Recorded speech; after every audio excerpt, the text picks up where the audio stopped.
From an outside perspective, it sure seems like Trump supporters are in a cult. He gets away with literally everything, and so it's hard to define it otherwise. But if we're intent on swaying hearts and minds, which needs to be done for progress, we need to look a little bit deeper. Almost half the country has and will vote for Trump, and most of them aren't the dumb interviews at Trump rallies. In fact, I wouldn't even say Trump supporters. It sounds obvious, but it's important. In the eyes of most of those who are going to vote for Trump, most or all politicians are corrupt. They think that if you dug deep enough, most or all politicians would have the same or more dirty laundry as Trump. They think that Trump upset the establishment and that they did more Oppo research on him than anyone else because he threatens the status quo. It's not unlike the mindset of many of us and most progressives. They just happen to be misinformed and can't get past their bias. So when Democrats talk about returning to normalcy,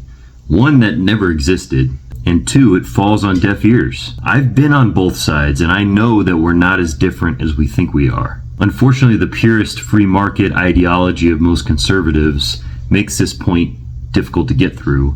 But there's one huge thing pitting us against each other: income inequality. Part of things like anti-immigration sentiment and anti-social welfare sentiment are symptoms of this. We're fighting over crumbs and it has us at each other's throats. This is why I actually think Bernie would have beaten Trump in 2016. It's an issue that unites us and it's really not hard to see. Why are small businesses dying and the middle class shrinking? It's because the wealthy are hogging everything. Contrary to what I thought as a conservative, wealth is not unlimited. It's reliant on things like natural resources and human capital, which are limited. If I were Biden, I would take a page from Bernie and not let up on income inequality. And it doesn't necessarily have to be as abrasive as Bernie. It can be framed in a way as if we're just pragmatically trying to solve a huge problem.